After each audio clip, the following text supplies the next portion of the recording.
को पाने के लिए, जिस मुक्ति को पाने के लिए अपने देश से नहीं अन्य देशों से आते हैं और वृंदावन धाम की परिक्रमा लगाते हैं, वहाँ की मिट्टी को अपने अंग से लगाते हैं। और जो लोग वृंदावन की भूमि पर पैर रखते हैं तो उनका स्वाभाविक है कल्याण हो जाता है। क्योंकि भगवान कृष्ण वृंदावन में आए तो वृंदावन में आकर के माखन भी खाए, लेकिन भगवान श्री कृष्ण वृंदावन में आकर के मिट्टी भी खाए। क्या खाए? जोर से बोले।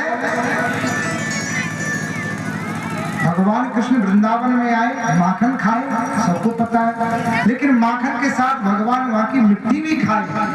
इसलिए वहाँ की मिट्टी को ब्रज रज बोला जाता है। क्या बोला जाता है? जोर से बोले बाबा, क्या बोला जाता है? ब्रज रज। वहाँ की जो मिट्टी है ना वृंदावन की, वो भगवान श्री कृष्ण के मुख का प्रसाद है।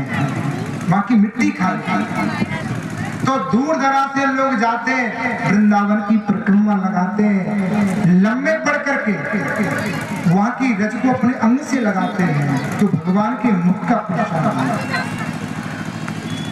तो अपने देश से नहीं अन्य देशों से लोग आते हैं और वहां करके साष्टांग प्रणाम करते हैं। आप वृंदावन जाओगे,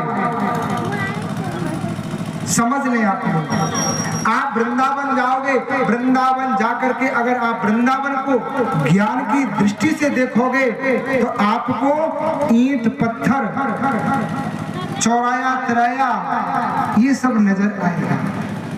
अगर भक्ति की दृष्टि से आप वृंदावन को देखोगे तो वृंदावन के एक एक कण में, एक एक रज में आपको राधा कृष्ण ही नजर आएंगे। तो आप वृंदावन को किस दृष्टि से देखना चाहते हो? थोड़ा जवाब दीजिए, ज्ञान की दृष्टि से या भक्ति की दृष्टि से? बताइए बाबा। देखिए, ज्ञानी खूब उड़ता है, बगैर पंखों के उड़ता है, लेकिन गिरता वही है कि जहां भक्त रहता है।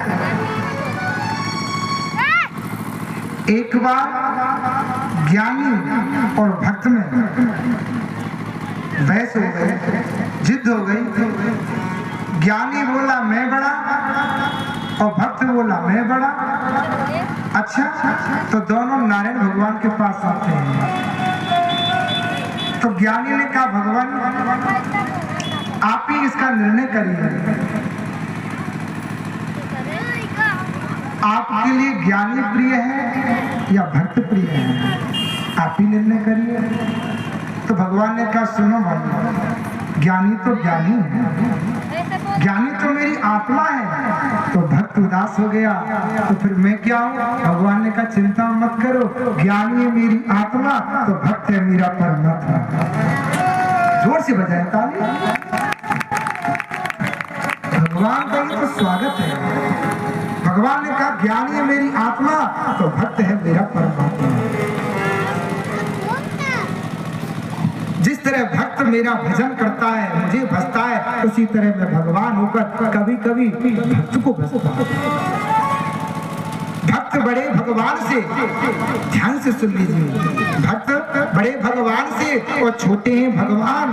प्रमाण सेतु बांध रघुपत गए तो लांग भय हनुमान। भक्ति में कितनी बड़ी शक्ति है कि जिस समुद्र को राम जी लाखों करोड़ों बंदर भालुओं का सहारा लिए पुल बनाए तब पार हुए, वही समुद्र को हनुमान जी राम राम कहकर के एक ही छलांग में